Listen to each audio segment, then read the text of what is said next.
بسم اللہ الرحمن الرحیم۔ دینی و مذہبی شاعر کے بارے میں غلط فہمیاں وہی لوگ پھیلاتے ہیں جنہیں مذہب ورثے میں ملا ہوتا ہے اور انہیں اس مذہب کے تقاضے پورے کرنا وبال نظر آتا ہے۔ چنانچہ وہ دن رات اسی فکر میں رہتے ہیں کہ کسی نہ کسی طرح ان تقاضوں کو بے وقت بنا کر ان سے جان چھڑائی جائے، لہٰذا وہ ایسی دلیلیں پیش کرتے ہیں جو بظاہر تو بڑی مضبوط معلوم ہوتی ہیں مگر در حقیقت عقل و منطق کے صریح خلاف ہوتی ہیں اور ان کی حیثیت مکڑی کے جالے سے زیادہ نہیں ہوتی۔ دین و مذہب میں شاعر کی وہی اہمیت ہے جو کسی ادارے میں قواعد و ضوابط کی ہوتی ہے۔ شاعر کی پاسداری ایسے ہی ہے جیسے قواعد و ضوابط کی پابندی۔ جس طرح اگر کوئی سپاہی بننے کا سوچے گا تو لازماً سوچے گا کہ مجھے صبح سویرے اٹھنا ہوگا، وردی پہننا ہوگی، پریڈ کرنا ہوگی۔ اسی طرح جب کوئی غیر مسلم اسلام قبول کرنے کا سوچے گا تو پہلے سوچے گا کہ مجھے 5 وقت نماز پڑھنا ہوگی، رمضان کے روزے رکھنا ہوں گے، مرد ہے تو داڑھی رکھنا ہوگی، عورت ہے تو پردہ کرنا ہوگا۔ آپ کبھی کسی نو مسلم کو کہ جس نے اسلام کو سمجھ کر قبول کیا ہو، داڑھی اور پردے کو ایمان کی مضبوطی سے مشروط کرتے نہیں سنیں گے۔ ایسی باتیں وہی لوگ کرتے نظر آئیں گے جنہیں اسلام ورثے میں ملا ہوگا۔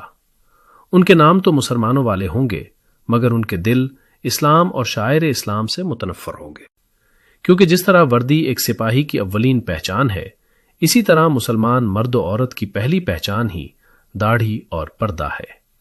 اس پہچان کو ایمان کی آخری سیڑھی قرار دے کر مؤخر کروانا در حقیقت مسلمان مرد و عورت سے ان کی پہچان چھیننا ہے، کیونکہ ان کا یہ تشخص انہیں اللہ کی معصیت سے رکنے اور دوسروں کو روکنے پر آمادہ کرتا ہے۔ بارش مرد اور باپردہ خواتین داڑھی مڈوانے اور بے پردگی کو اچھا نہیں سمجھتے اور دوسروں کو اس سے روکتے ہیں، چونکہ دوسرے داڑھی اور پردے کو تو برا کہہ نہیں سکتے کیونکہ ان کا ماننا ہے کہ اسلام میں داڑھی اور پردہ ہے۔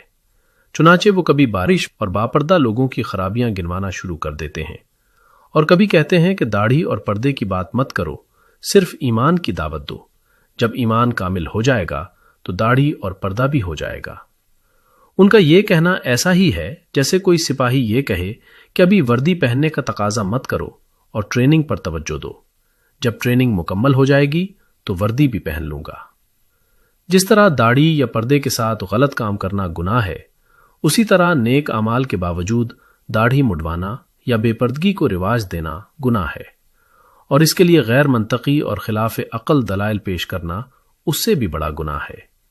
یاد رکھیں، اللہ تعالیٰ کو جزوی اطاعت سخت ناپسند ہے، چنانچہ قرآن مجید نے تمام اہل ایمان کو خواہ وہ ایمان میں پختہ ہوں یا کمزور یہ واضح حکم دیا ہے، اے ایمان والو، اسلام میں پورے کے پورے داخل ہو جاؤ۔